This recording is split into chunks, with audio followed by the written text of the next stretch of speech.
जिल्हा विधी सेवा प्राधिकरण उस्मानाबाद, आनंद साधना प्रकल्प महाराष्ट्र व श्री स्वामी समर्थ मुकबधीर निवासी शाळा यांच्या वतीने कायदेविषयक जनजागृती कार्यक्रमाचे आयोजन करण्यात आले।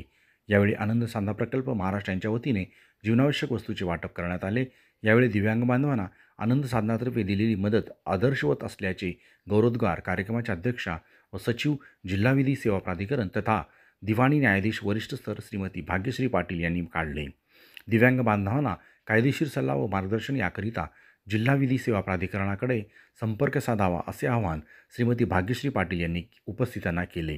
जिल्हा विधी सेवा प्राधिकरणाचे मोफत टोल फ्री क्रमांक 15100, बौद्धिकदृष्ट्या अक्षम व मानसिक विकलांगासाठी मदत क्रमांक 14446 वर संपर्क साधण्याबाबत जागृती केली। तसेच बालकांसाठीची मदत वाहिनी हेल्पलाईन 1098 बद्दलही माहिती दिली। तसेच राष्ट्रीय सेवा प्राधिकरणाच्या दिव्यांगाविषयीच्या योजना उपक्रम तसेच बालकांसाठीच्या योजनेची माहिती दिली। दिव्यांग विद्यार्थ्यांना मदत व पुनर्वसन कार्यात सदैव तत्पर असल्याचे मत आनंद साधना प्रकल्पाचे संस्थापक ॲडव्होकेट अजित कुलकर्णी यांनी व्यक्त केले। या कार्यक्रमास प्रशिक्षित मध्यस्थ जिल्हा विधी सेवा प्राधिकरण तथा मुख्याध्यापक श्री शकील शेख व आनंद साधनाचे सुधीर रणशूर हे प्रमुख उपस्थित होते।